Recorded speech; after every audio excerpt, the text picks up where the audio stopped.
кадыр кылып батып казарманын жергесинен болгон.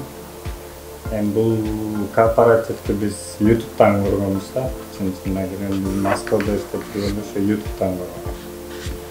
Аны ошондон көрүп бияка келип 2-3 жолу келдик окшойт да.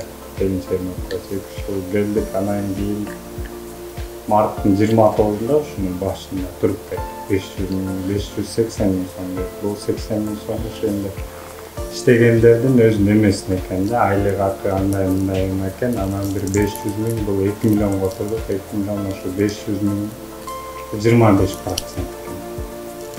Мен ошо туруп, очередибиз келди, бүгүн үй алдык, оформление болдук, менен буюрса бир 2 күндөн кийин уже үйүбүзгө киребиз. Жакшы, рахмат. Эми компания эмне дейт кооперативде, дагы башка бизге окшондор дагы келип алсын, көрсүн.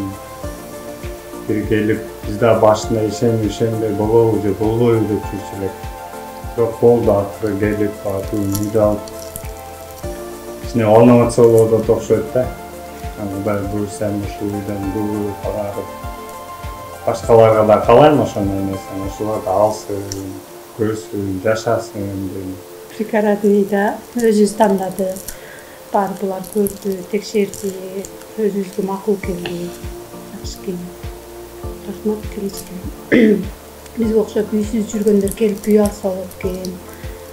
Ошо коркпой эле келип очередке туруп, биз деле көп буларды эметтик окшойт, очередибиз келгенге чейин чыдамсыздык менен күтүп, очередибизде келип уже үйлүү болуп, үйүнө отурабыз.